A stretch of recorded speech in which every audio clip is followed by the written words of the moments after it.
Hey everybody, this is Craig from the Homeowners Show. We got a special episode for you this week. We were able to sit down and go on Eric G's show around the house. We had a good time talking with him.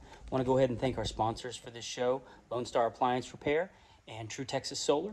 Thank you guys for sponsoring everything that we do. You can always find their information down in the show notes.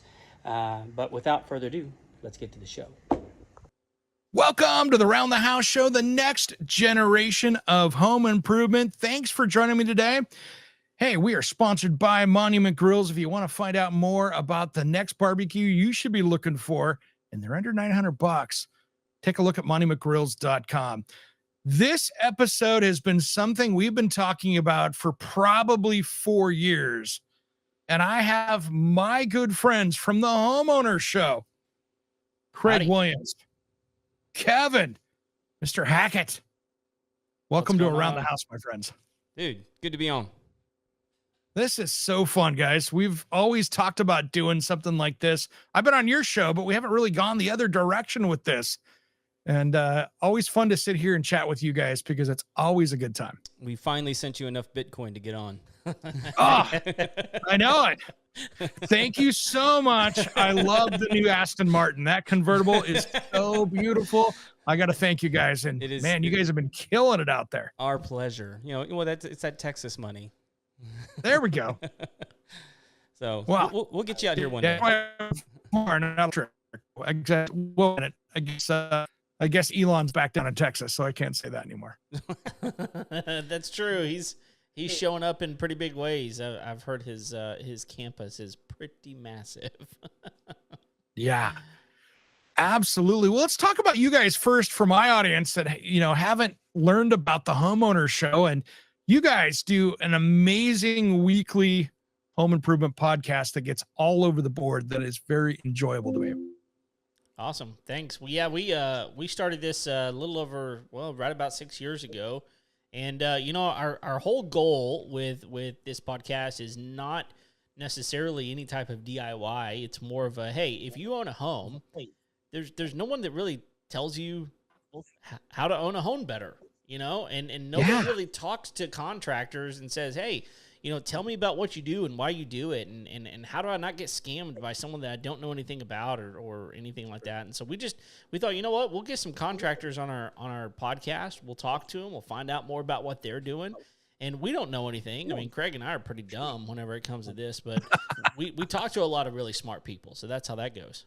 Yeah, no, I mean, the goal from the beginning was to just help people find the stories in these contractors' businesses, because that's the way that you connect with the people who are working on your home. That's how you find the kind of quality people that you want actually taking care of your stuff.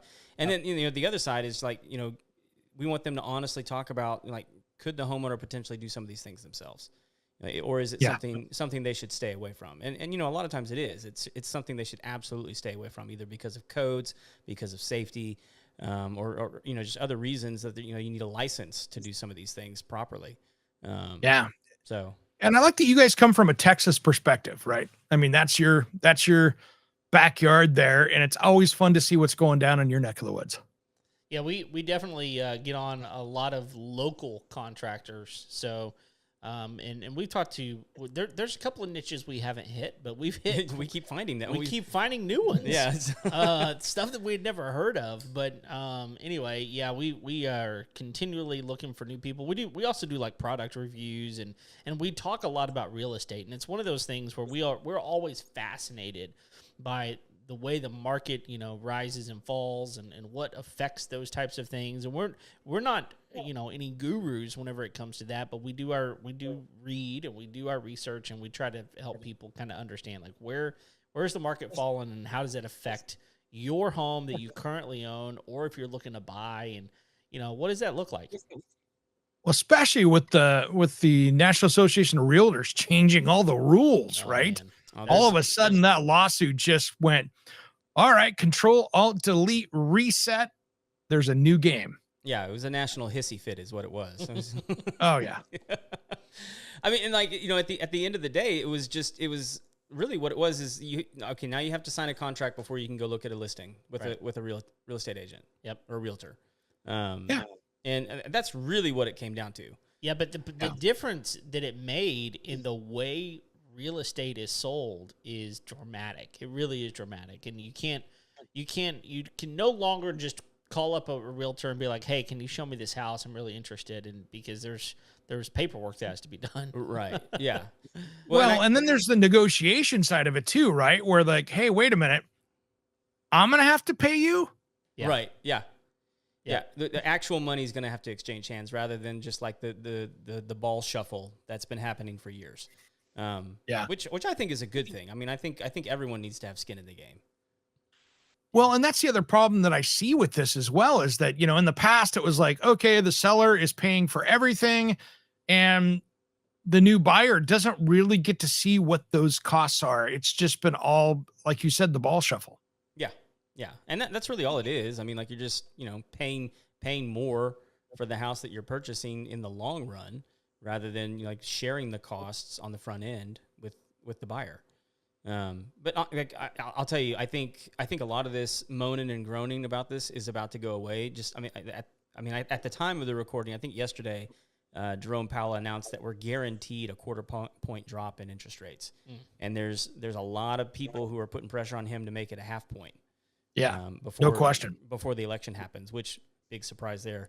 Yeah, wait a minute. You mean the government might be involved in our monetary policy? What are you talking They're about? going to tell us they're not. No, I know. and that they want to manipulate you with your money? What? No. Oh, geez. Someone's being manipulated out there with politics? Really? Not in Who Texas, would've thought? by golly. maybe out in Oregon, Oh, geez. I don't know. Go Mariners. So come on now. Yes. Hey, I wore all my gear just for you today. Just for you. Yeah. I know you did. So let me look backwards and see where you're at in the standings. You're back there. You gotta turn around, don't you? Right. Yeah, I do. I'm afraid we're gonna end in the same spot, buddy. I know. Hey, it's the Mariners. As much as being a former Seattle native, I mean, that was my team. And guess what? We always end up in the same spot. Yeah. Right in the middle. It's kind of like the Dallas Cowboys and making it to the Super Bowl in the last 30 years. Wow. You're really pushing all his buttons today. Yeah, you're hitting on all cylinders right now. I love it. Just remind him that Texas Tech almost lost to like a D1 school and we get the trifecta. Oh man. Wow. Here we go. Yeah. Yep. It's okay. Look, I can take it. I can guys. take it. Yeah, Craig's still trying to grow a mustache. It's fine. Oh. That's Oh, man. awesome. That's awesome. I love it. But yeah, we got to talk a little sports smack. That's for sure. Absolutely. Of course. You know. Of course. Well, Hey, I'm happy You my didn't come back at me because I don't care. Yeah, there we go. I'm just happy my Seahawks are 2-0. So when we become 2-10, then I go, hey, we had a good start. hey, So. it's normal. This is normal for the Seahawks. They jump out pretty good. We'll see what happens. Yeah, well, yes and no. I mean, so we got a new coach. So that's that whole thing where you're like, okay, who's this cat? Yeah. He came from where? Yeah. Well, So. but Pete Carroll came from, he was in college forever, but then he jumped up, and so, he did all right for you guys.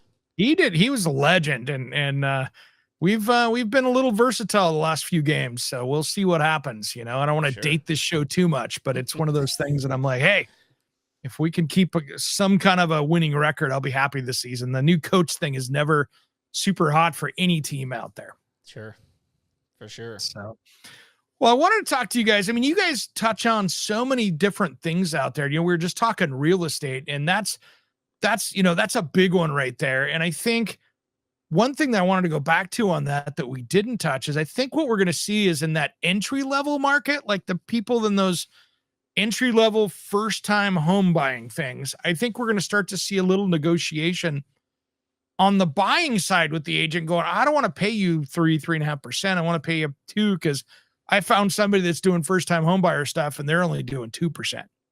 Well, yeah, I think they're going to have to, because the problem with first time home buyers is they don't have any equity. They don't have, unless they've really done a really good job of saving their money and putting it away to be able to put a down payment, they're in a pickle, because the thing is the buyer used to pay all of the all of the commissions. And so now they're having to not only come up with a down payment for a home, now they're also having to come up with half of the commissions as well, which depending on the house, even for a starter home, that could equal, a couple $1,000s. And so, it just continues to balloon for them. There's going to have to be some negotiation. And I think that's going to be the thing that, in my opinion, is going to make it harder and harder for first-time home buyers to get into a home, because what's going to happen is, I think you put a first-time home buyer up against someone who already owned a home and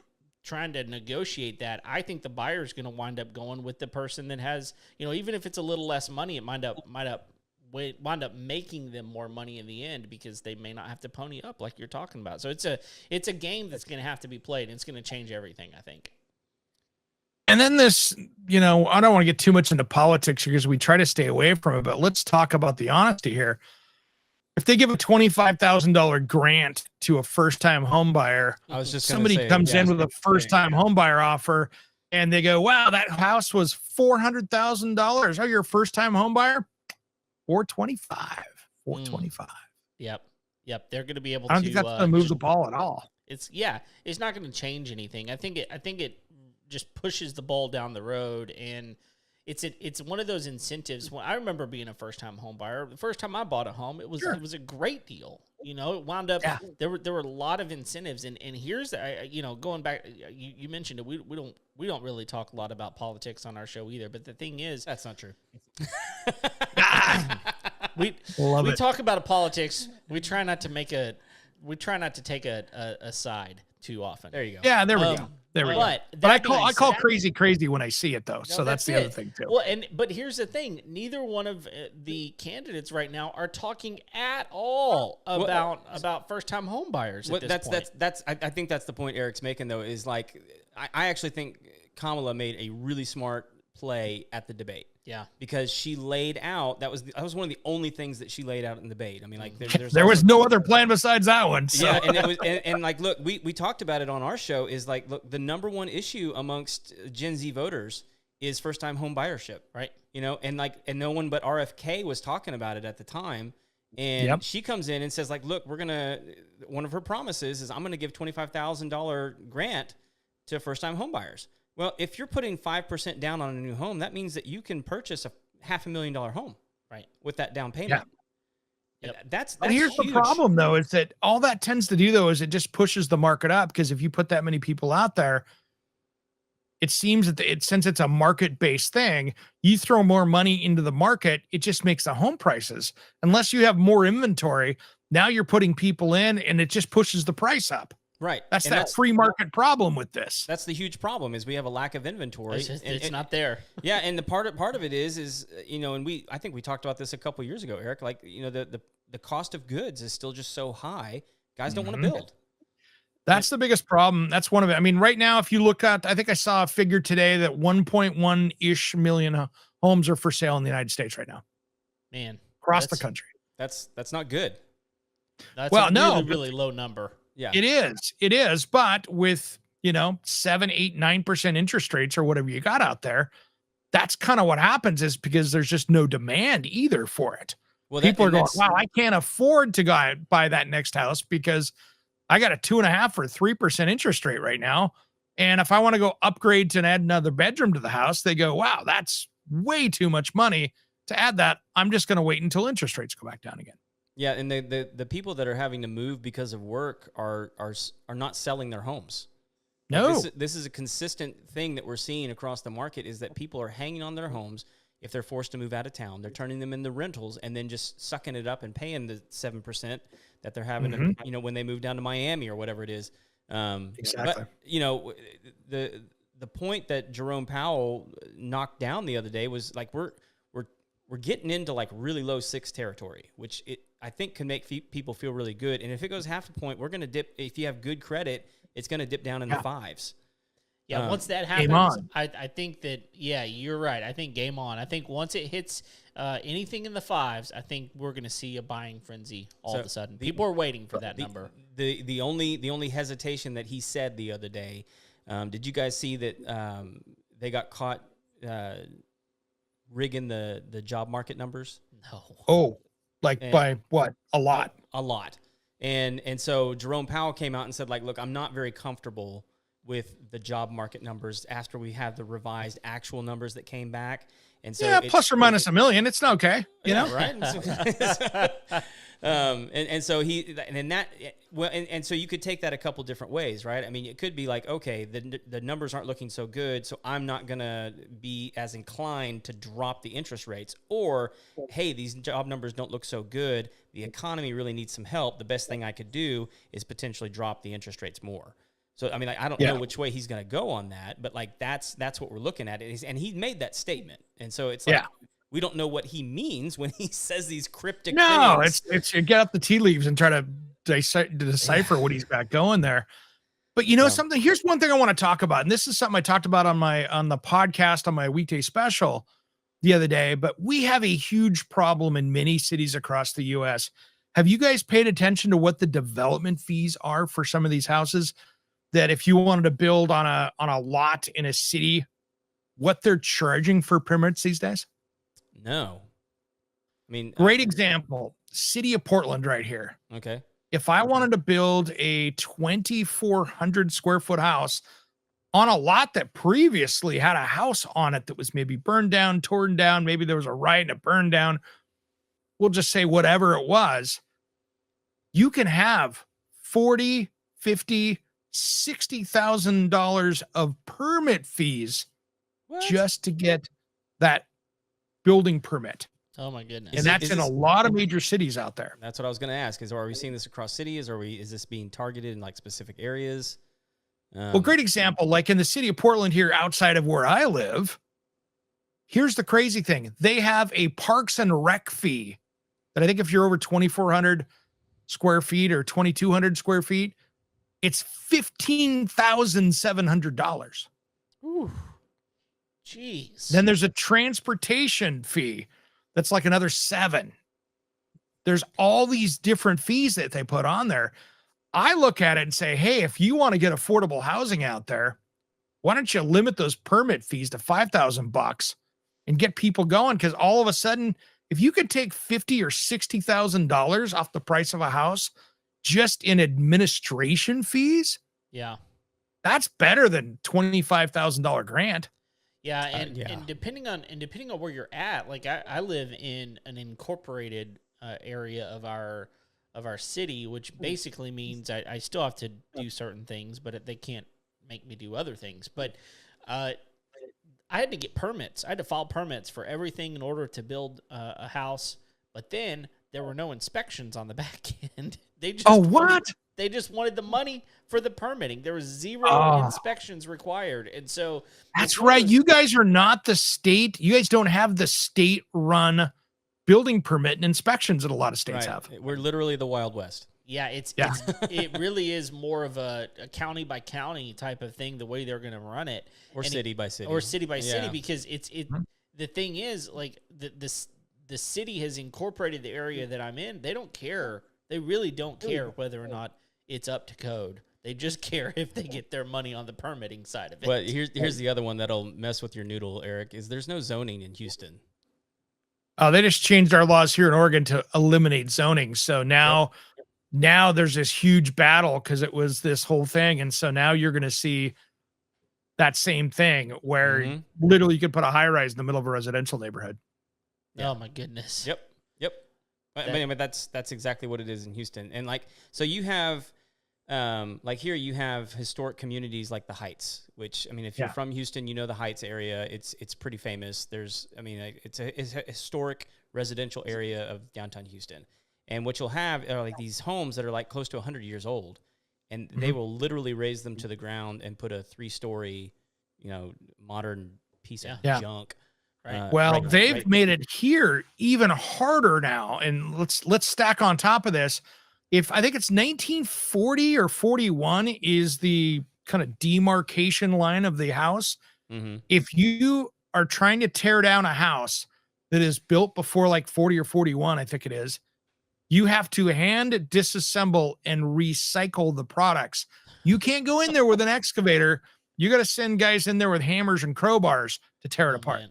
Is that concerned about asbestos? Yeah, Is that what it is? asbestos and things No, like that. asbestos, that has to all be abated, lead paint abated beforehand. So you're tearing a house down. They got to go in and remove all the asbestos. They got to go in and remove all the lead paint and then tear that thing apart. And so much of that house doesn't have value because as much as those old 1920s 2x4s are kind of cool that are dimensional lumber, Yeah. nobody's building with those. So it just goes in a pile and it never gets reused again. And again, there's another 10 or 15 grand on top of the price of the house. Sure. And then one of our biggest problems here, and I don't know if you guys have this down there, but we have this urban growth boundary. Do you guys have that there? I've never even heard of that. No. Okay. So what they do is there's this whole municipality that's tied in with the state, and they go, okay, your metro area, we don't want urban sprawl. So we're going to have this urban growth boundary, and you can't build outside of that. What? So if you have a street out in the country that has farmland on both sides, and that street is the middle of the urban growth boundary, you can put as many developments on. If you own both sides of the street, one side of the street, you can put nice, beautiful development in there with homes and everything else. The other side, you can't build on. Oh my goodness. So what does that do? It pushes the land prices up because there's a massively. limited supply. Yeah. So now that what was a, $100,000 lot is a $200,000 or $300,000 lot just for a buildable piece of land because of the urban growth boundary. Yeah, I guarantee that would never fly here. No, and it would never happen. It can't. I mean, No. we have 3 loops around Houston at this point. I mean, Right. there's nothing stopping it from expanding. And not only that, I mean, Houston has no control of some of the larger areas. I mean, they've tried that. I mean, Kingwood is a great example of that, where they sort of stepped outside their bounds and tried to control something, really just trying to affect the political system in Houston. But like, and they wanted control of the water. They had a massive reservoir there, and they didn't want anybody, cutting off their supply. We have another thing out here on the West Coast, like in our area here, that's crazy. It's what they call Metro, and it is the trash. It is the zoo. It is the our public transit, and they run all these different things, and they're kind of a non-elected pseudo government agency that just goes out and spends money. And again, you pay your taxes on that. It's the best. Wow. And I was just watching on somebody's social media page where they had worked for them as a mechanic. This awesome chick had been working as a mechanic in the bus shop, I think it was. And she had to quit because she was so ill at the waist that they would take stuff that was perfectly good and go, we'll throw it away. Let's give us new ones. Oh my god. And it was just massive amounts of waste. I'm like, oh, come on. We have a similar situation with Metro here, except Metro is just the public transportation system. Yeah. And which is pretty much non-existent. No. I mean, it's basically buses and then a light rail that nobody rides except for rodeo season. Right. It's a light rail train that goes from the what is the stadium called now? NRG to somewhere. Yeah, but that's the thing. Like here in Texas, that's the case in every major city. Yeah. There is no, and it's not just Texas. There's tons of states that are like this, where there is no really good public transportation. Well, not when you compare it to like Chicago, New York, it's not even close. We have a massive rail line that goes light rail line that goes all the way across the city and goes kind of north south, huge east west. I mean, it goes all across the metro. But the problem is it's so dangerous to ride. Oh no! What do you mean dangerous? Like there's like people will rob you, or like you could lose your life on it. Yeah, they literally could lose your life inside of it by some hoodlum, and and it's really not been good for the communities that are adding the rail. So the new communities, people are like, hey, we're gonna add rail down to your place or over to your place. And they're like, I don't want that troublesome getting a free ride over to my place, and so. That's kind of really put a thing on that, but they removed all the police from it for a few years here in Portland. And it was just it was like a third world country on there. You take your life into your own hands every time you go on there. It used to be great to go downtown and I'd park on a park and ride and cruise down with that. And now it's like, I'm out. Yeah. Right. Yeah. I mean, and that just winds up bolstering these other companies, Uber and Lyft and things like that, because you still don't want to go down there and park. It's a whole lot easier just to, let somebody else take you, right? Yep. Absolutely. Well, that's what they Absolutely. did. That's what they did at the rodeo. Is they made it illegal to park there. Yep. To force people to get on their stupid train. Yep. They absolutely did. Crazy. It's Crazy. wild. It's wild. But I think, that's what it's going to take. And here's another thing that's interesting. I think that manufactured or factory built housing to me is going to be one of those big things that is going to take over the world here as far as affordable housing, because a lot of these factory built houses are built inside and they're just built to a higher quality standard. And some of these spec builders out there are getting away with murder on some of the quality of these homes. They're just disgusting. Yeah. They're throwing them up. I mean, literally throwing them up. And you have to be very careful whenever you're determined to buy a new home from a spec builder. You have to be on top of it, because the problem is, on top of the fact that they're throwing it up so fast, they may do something so quickly that you can't even go in and find out whether or not they did it correctly. And most people don't even know what correctly looks like. So being able to walk into a home that's been studded out and figure out whether the studs are the right space apart, whether the headers are done correctly, whether, all of the joists broken trusses, right? Yeah, all exactly. that stuff. All of that winds up being one of those things that and again, let's say you even did know about it. There's sheetrock the next day. And so it's like you don't have a clue, because it's unbelievable what they're doing. Yeah, one of the things I talk to people when they say they want to build a home, I said, look, once you have identified your contractor that you want to build a home, go ahead and invest in a third-party inspector to do a 100%, 100%, every time, several inspections along the way, and let the inspector set the standard for when the inspection happens. So that they can come in and be your third-party advocate to make sure that things are done right. Exactly what Kevin's talking about, because once sheetrock and stuff goes up, there's stuff behind the walls you can't see anymore. Right. And you'll never know. And I had one, and I think I've told this story on our show before, but I had one, it was this beautiful young couple. They built a beautiful home, and they were having some issues inside and wanted me to go take a look in the attic. And I went in the attic, and there was a vented pipe that wasn't terminated and didn't go through the roof, and it was just exposed to the attic. Oh, no. And I followed it back, and it was the exhaust for the gas stove. Oh, and let's just load the carbon monoxide back into the house with all the greasy air. And I immediately got on the phone with an inspector that I trust, and I'm like, hey, I'm looking at this, and I'm sending her pictures, and I'm like, what is this? And she's like, that is a contractor that had a roofer come out before the plumber had a chance to put his pipe jack on the roof. And they decided it was worth their while not to cut a hole in the roof, because then they were going to have hire the roofer to come back out, seal it, and do all this kind of stuff. And so they just left it. And I said, so they didn't have this house inspected? And she was like, no, there's no way an inspector missed that. And she's like, good thing you caught it, because you probably saved their life. Oh, jeez. Yeah. And it is crazy. They'd been in their house a week. Oh, it doesn't take long. Oh, here's one that I heard from. Yeah. Here's one that I heard going on, and it was a well. Okay. Listen to this one. And this isn't even a new home construction story, but their well was getting low and didn't have a lot of water. It was very acidic. So they called up a few well companies and they said, hey, let's go ahead and frack the well and put it under pressure and do that. And so they put it under pressure, like what they do with fracking, basically pressurized to see if they could shake it up a little bit for more water to come in. But the problem is like anytime that you're fracking anything, like when an oil company goes into frack oil, you're now pulling whatever's in the ground back up even more.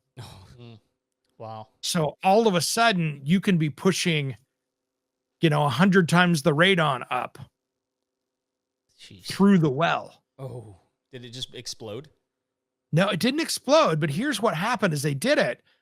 But there were if they were going to use a water softener and use the whole treatment stuff, but there was so much radiation coming up through it that it was going to make their water softener with their water treatment stuff that has the beads and stuff in it. Yeah. That was going to have to be treated as radioactive waste. Oh my they used gosh. it.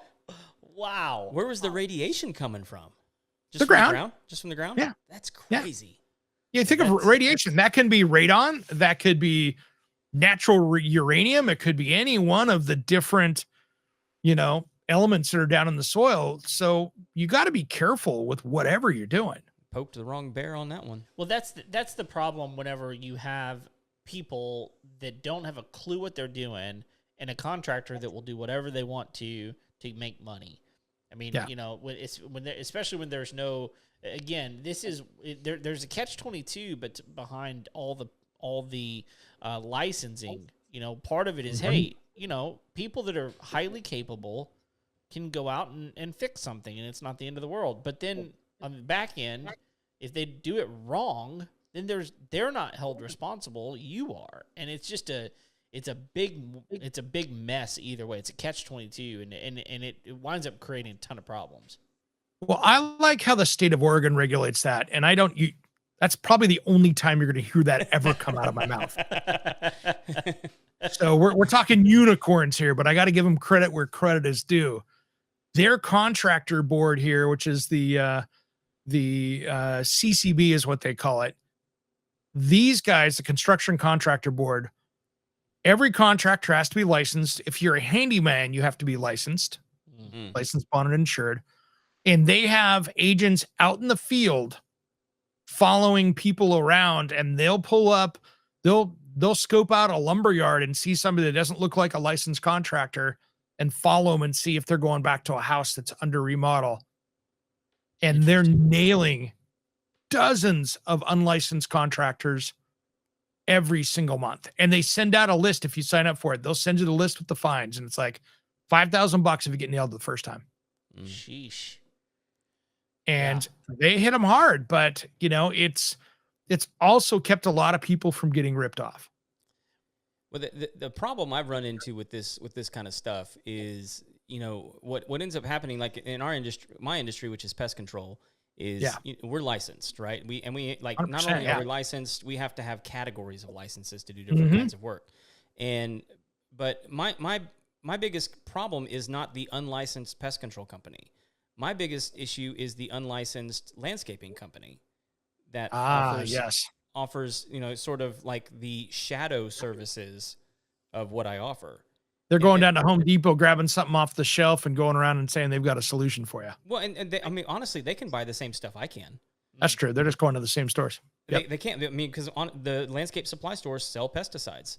And most of the time, those guys aren't checking licenses. I know they're not checking licenses. They're getting the sale and off they go. Yeah. And so, but like the governing board over me, which is the Texas Department of Agriculture, doesn't check landscaping companies because they're not governing landscaping companies.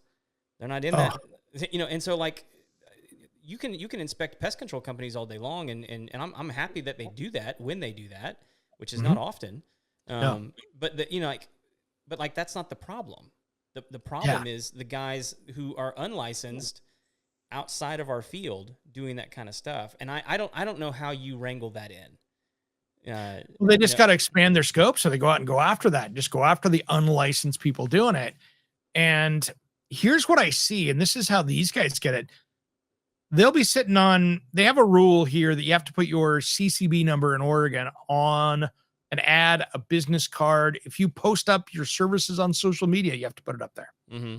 So what they do is they will troll like the Facebook marketplaces, the Craigslists, the local sales groups, the buy and sell whatever city, how that you see out there. Yeah. And they will just scope those out. And they have people sitting in the office all day going, hey, this guy's offering to build a deck. Oh, and he's not in our database. And they'll say, hey, you want to come over and look at this, like, Skip a Dell and catch a contract with Adam Carolla. Hey, you want to come over and take a look at my thing? Boom, you're nailed. Well, so let me ask you a question. Is this urban boundary have anything to do with that? Because here's my thought process on this. Like here in Texas, I mean, it's such a large state. There's so many miles, thousands, tens of hundreds of thousands of miles of road that people live on, and trying to track down every, Tom, Dick, and Harry that's swinging a hammer on any of this kind of stuff. And I think it would be an absolute nightmare to try to figure that out, especially when people can build wherever they want to without anything. So I'm just curious. Yeah, you guys could. Yeah, you guys couldn't do that in Texas without having a state code. So we follow the International Building Code here. I think there's 11 states in the country that don't have a statewide adopted building code, and you guys are one of them down there. Yeah. But when you have a statewide code, now this in my area here, the cities can add a little bit here and there if they have something they want to add to it. But there's that minimum code around there, so they can roll around. And anywhere in the state, you have to be a licensed and bonded and insured contractor. And so for them, it's pretty easy to go out and check it out. They can just scope it out and say, hey, these people aren't doing it. But you're right. You guys would have to adopt a statewide building code that would be adopted for everybody. And then they would have to say, okay, who has to be licensed, bonded, and insured across the state? Yeah. And then they would have to say, okay, here's how we're going to enforce that. That's the problem. And I get it. I mean, yeah. if Mrs. Smith hires somebody to come out and patch her roof off of Craigslist, and they show up over there, get up on the roof, and they fall off the roof while she's paid them $100 to sweep off her roof real quick and maybe do a quick repair. That guy gets paralyzed. She's now paying his medical bills for life, and she's paying hundreds of thousands of dollars because he was her employee. Yeah. Yeah, and this truly is, Eric, one of the things that we try to help homeowners understand. It's like, look, if someone's going to come out to your home, make sure that you ask for their insurance. Make sure that they are bonded to a certain amount so that if one of those things happens, then you're taken care of. In fact, I had a tree at my house that, man, this tree had been dead for a long time, but it had to be topped. It was not going to be able to be just, you couldn't fell this tree. And so I'm sitting there going, look, are you going to bring a cherry picker out here to do this? And he was like, no, man, my guy's going to just shimmy up there and cut it down. I was like, all right, I'm not really comfortable with that because I have no idea how dead that tree is. Right.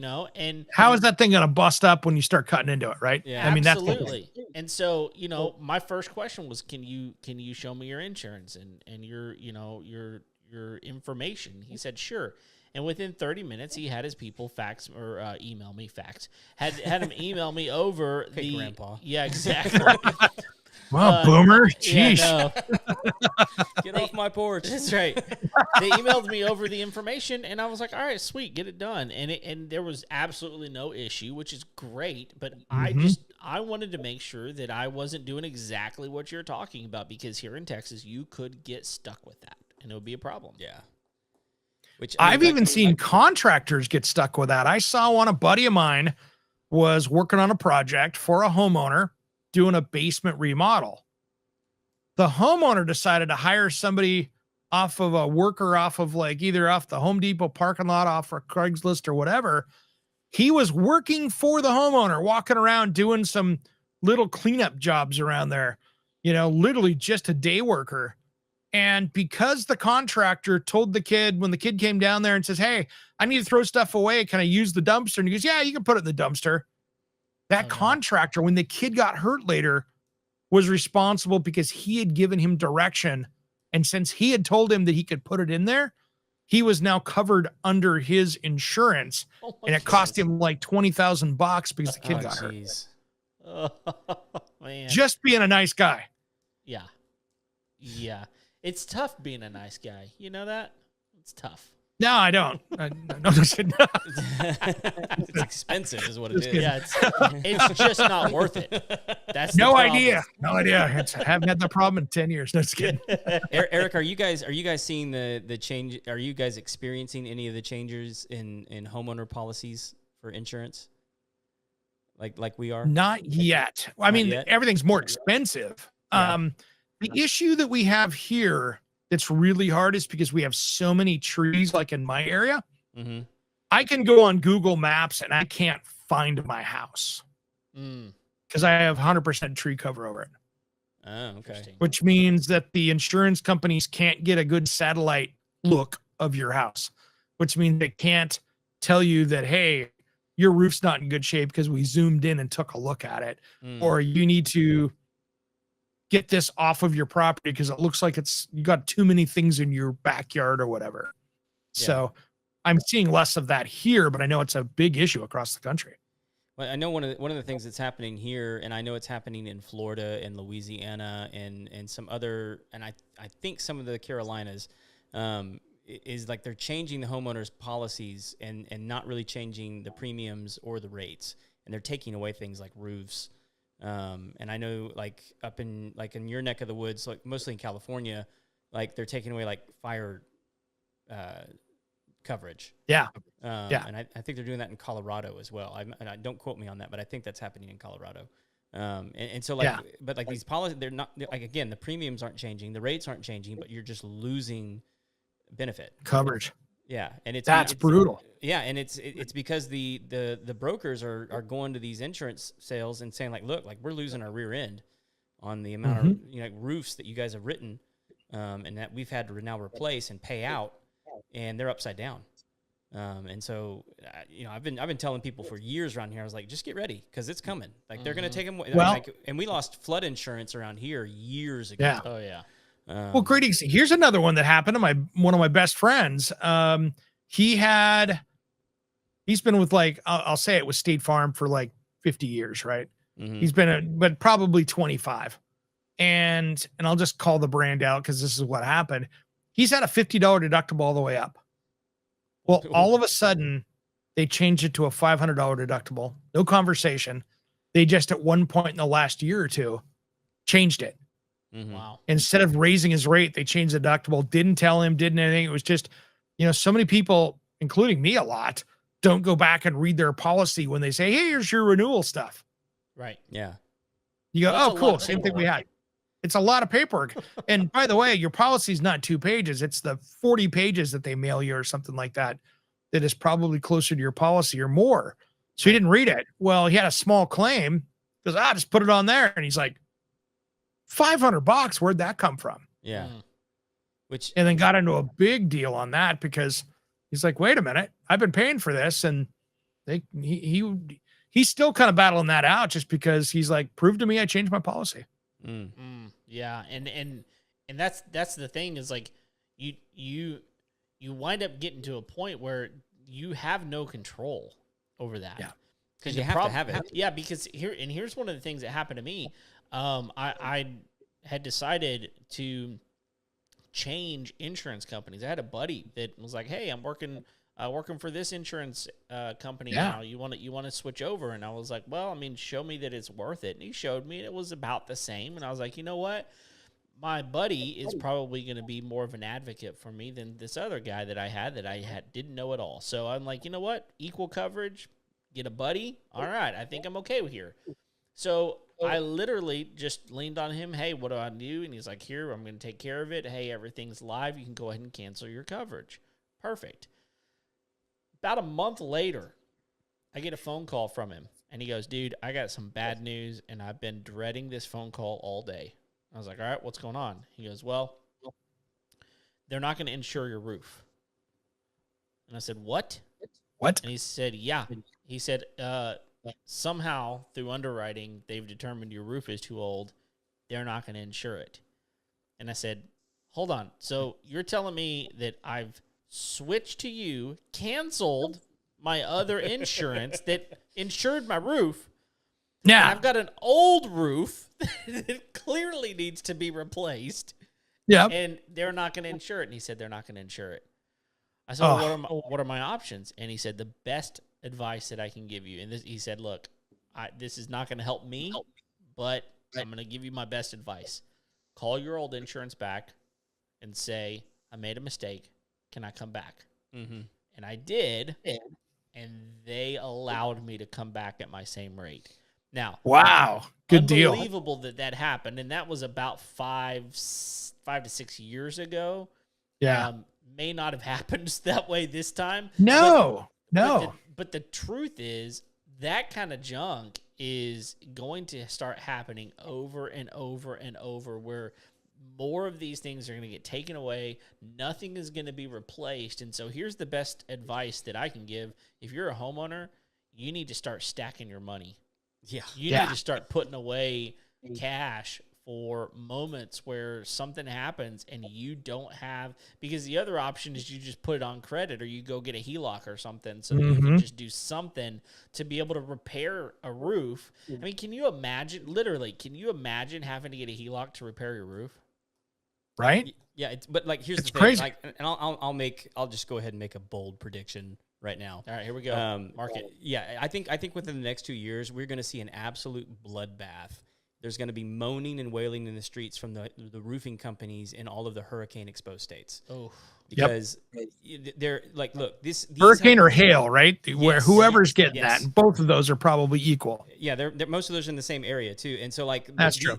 These roofing companies, at least I know in Texas and I know in Florida, like are highly lucrative. These they guys rely on the storms. and it's all insurance based money, man. Absolutely. It's all insurance based money, and like these insurance companies have gotten wise to what's going on, and they're like, look, we're making these guys rich. Yep. I mean, like you can be a 5-man operation in the state of Texas and turn 10 million, no problem. Yep. And Wow. so these guys, I mean, like they're gonna lose their butts because they're not gonna have the cash flow that they did before from these insurance companies, and they're gonna have people that are having to take out HELOCs or get lines of credit, and the money's not gonna flow like it used to, and they're gonna have to figure some stuff out, and it's gonna be ugly for some of those guys. Yeah. It's probably gonna be good for homeowners. I bet you're gonna see a dramatic drop in price.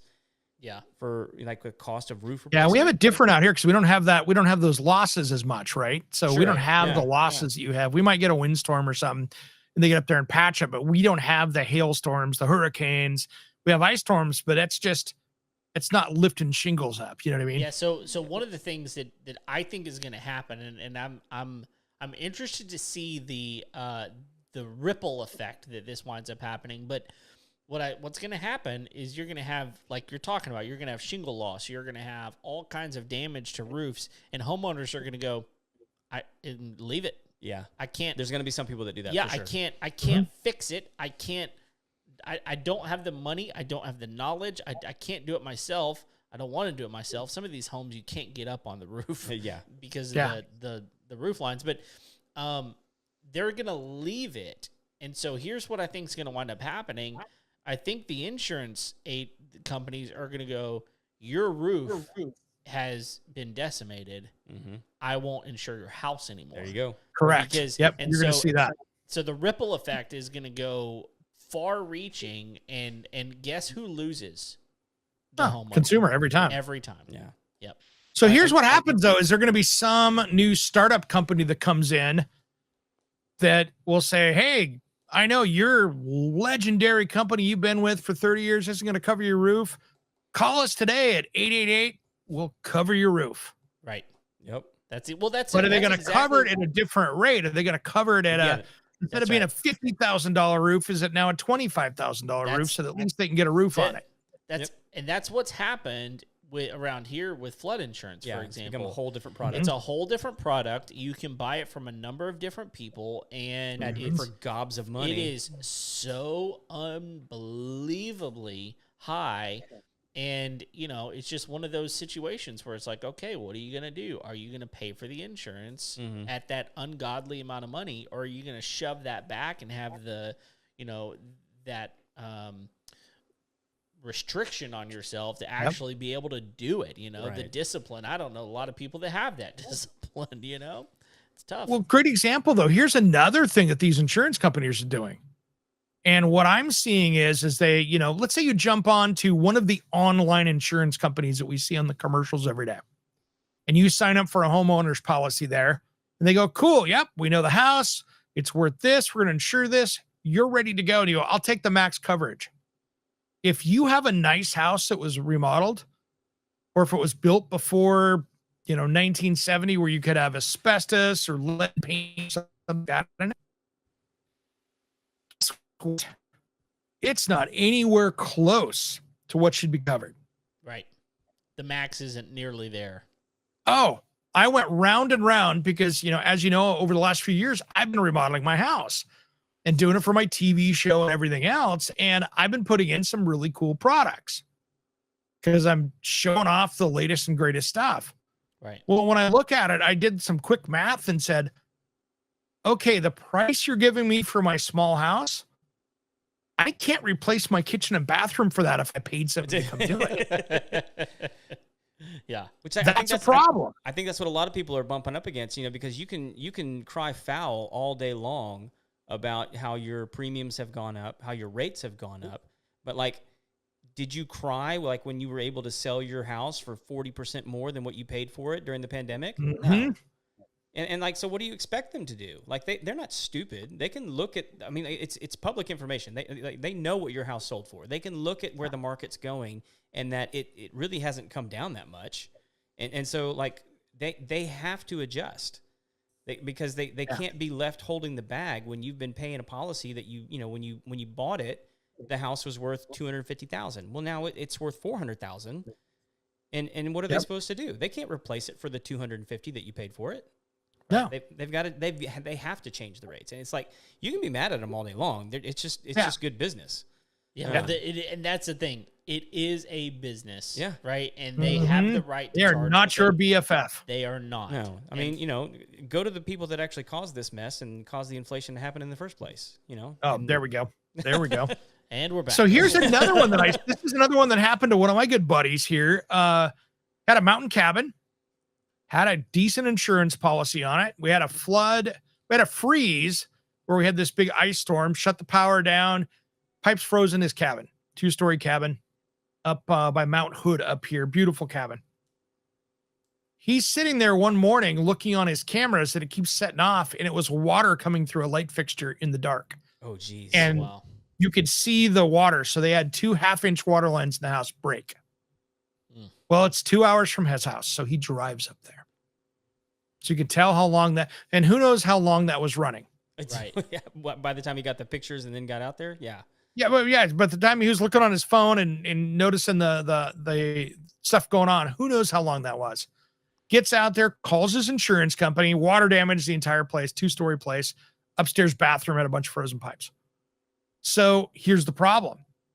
Insurance company goes, hey, first we're going to send out our remediation company. They send the remediation company out. And he had like a $200 and something thousand. It's a cabin, had a $200,000 policy.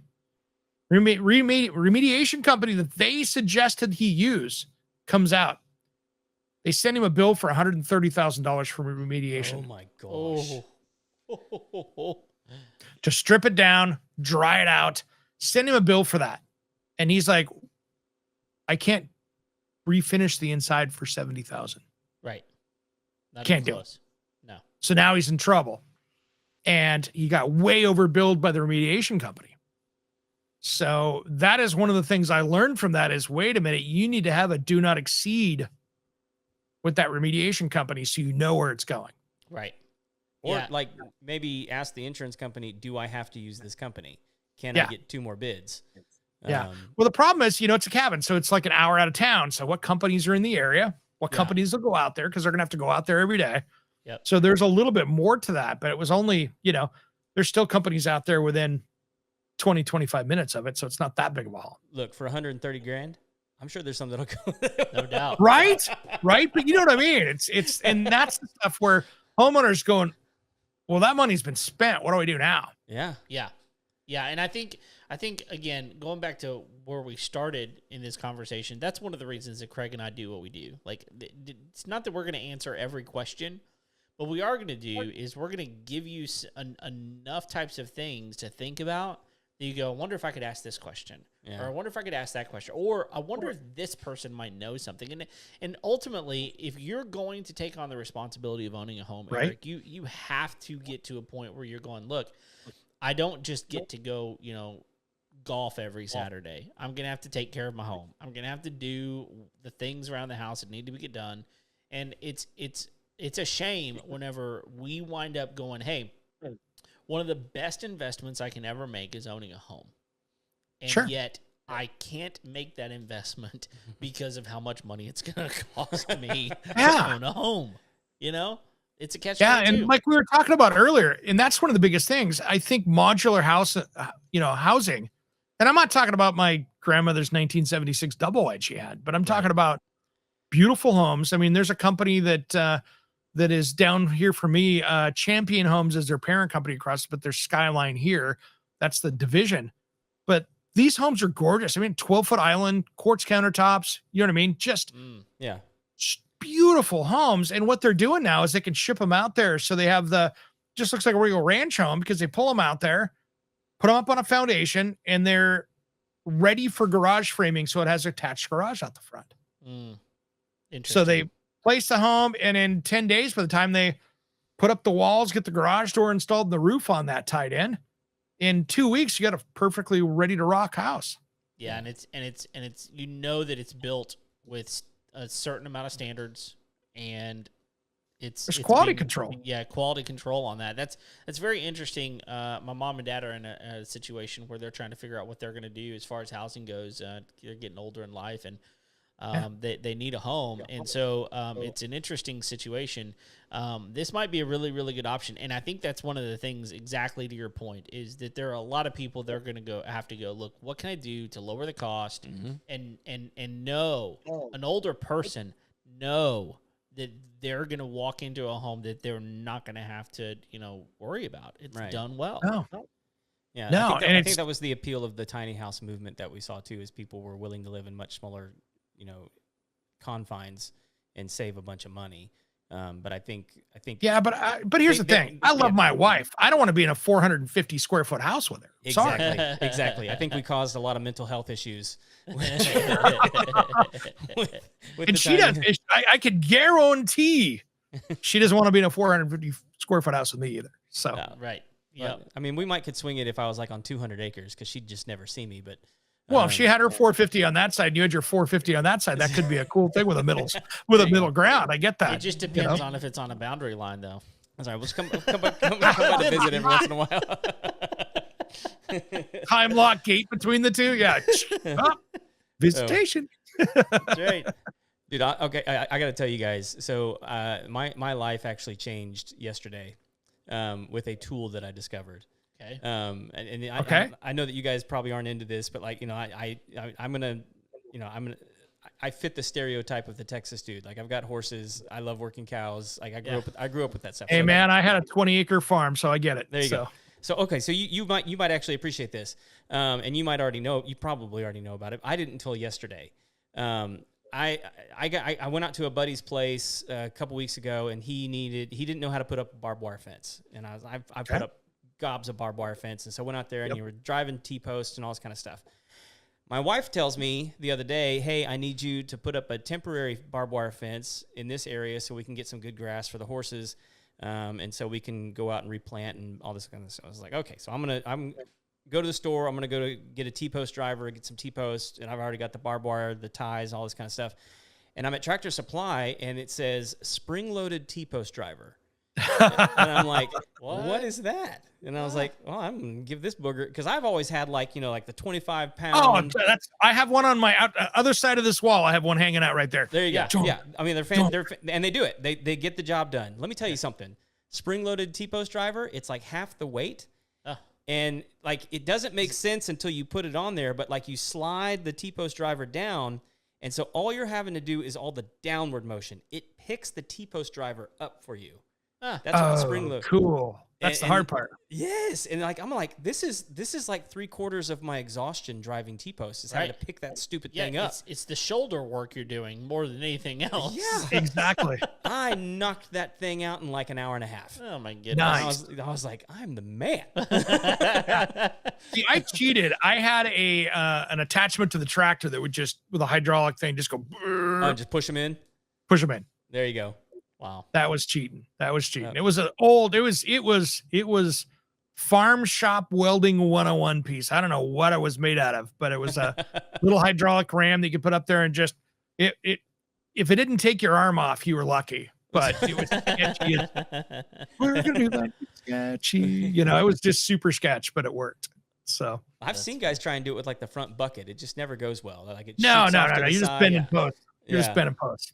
Yeah, but I have used like the post hole digger, like the drill on the back of the the tractor. That thing's magical. Yeah, those things are awesome. I mean, yeah, done. Yeah, that's cool. I have a cool tool here at my house that is, if you're doing concrete work, this thing is the best. It's called the mud mixer. Have you guys seen that? No. So it is about the size of a big wheelbarrow, Okay. and it has a hopper, electrical outlet, garden hose into it, and you bust open about 6 concrete bags. You could fill the hopper up, and it automatically mixes the water to the right consistency. And there's an auger, and it just mixes concrete in each bag takes about 60 seconds to kick out. Oh my goodness. How much does one of those run? A few grand. A few grand. Okay. So it's a If high enough you are price a point to fencing- keep people away, but like magical enough that you still want it. No, but they're in rental store companies across the U.S. The rental really? companies are buying these things up, and you can rent them. And I tell you what, it is money.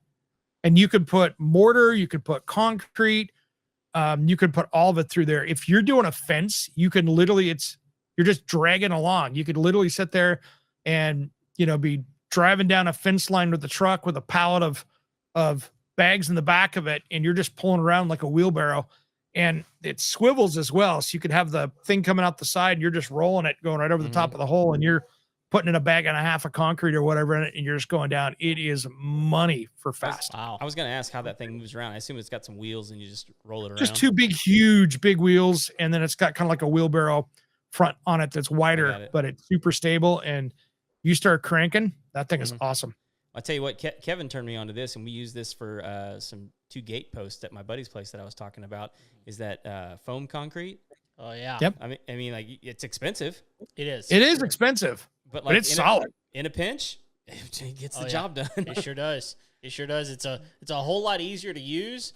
You can pick it up with one hand and not even 2 fingers. You can pick it up and you're good to go. Yeah. No. If you read the bag, though, it does say non-structural use only. So you're not building does. the deck with it. No. Yeah. No, we built like a 3 to 4 foot fence.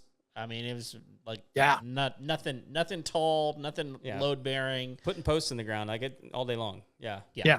Exactly. So I have a new safety thing I've been playing around with here in the shop, and it's right behind me. If you look over my head, see it right here? Oh yeah, I see that. That is something cool that's just out. Flame detect. Watch your ears here, guys. I have a lighter. I'm going to kind of guard it. Watch this thing. Whoa. I detect a flame. That thing was That was quick. well, yeah, I mean, it was does it just detect immediate heat? How does that work? So it does, it detects the flame in the entire room. So if you have a house, like if you're in a living room where you've got finished walls and stuff like that, normal ceiling, literally it could be playing with matches behind the couch, and it sees the infrared of the flame. Oh my. And then it Wow. sends you a push notification on your phone that it detected flame. So how does that work? Like, Candle companies everywhere hate that.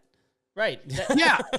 There's a new one coming out. They have a new model coming out that says if there's someone in the room, it will go for so long, like in a kitchen, like if you had a gas stove, for instance, right? Right. And you're cooking, and if you're gone for like 7 or 10 minutes or whatever it is, I haven't seen all the specs on it, but in 10 minutes, it's going to say flame detected in this room. Are you sure it's okay?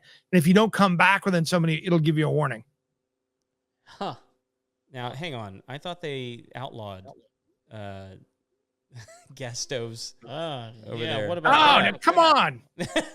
They just made, like, we're in Oregon here. They just made heroin illegal again a couple of weeks ago. So, I mean, All right, we had enough. That was fun. that was a Right. cool experiment that failed. So, used to drive me crazy. I could literally walk down the street with a glass of wine in my hand and get cuffs on me. But if it was heroin or cocaine, they'd ask me how my day was going. Oh my goodness. Can we have some? Right. Yes. Yeah. No. Seriously, you could do heroin on the front steps of City Hall, and they'd say, "G'day, sir," as they walked in. But if I had a glass of wine, they'd go, "We have open container laws. Oh my goodness. Can't make it up." I've actually seen some videos recently of Americans going over to Europe and like just how shocked they are of everyone just walking down the street with alcohol, Right. consuming. And all Well, it's like ages. Vegas. Vegas, you can get away with that a lot. You Yeah, walk that's true. around. Yeah. But here's the other thing that's crazy too with that is that, they had those laws that were here and they've turned that around. But there is one thing that if you live in a major city across the US and you have this homeless, problem on your city streets, a group of people here figured out and forced the city to enforce it. You know what they did? What's that? They grabbed a dozen people that were disabled in that they were ADA.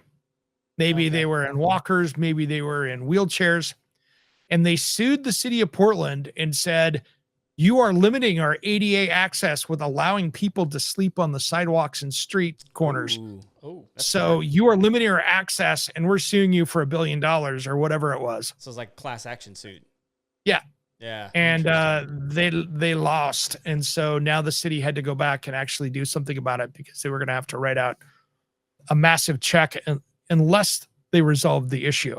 So the ADA laws actually took care of this here and got them working on the issue again where it was just being ignored. So I really thought gotta you were give it doing to a them for bit, being. and we're gonna say they outlawed cat and dog ownership.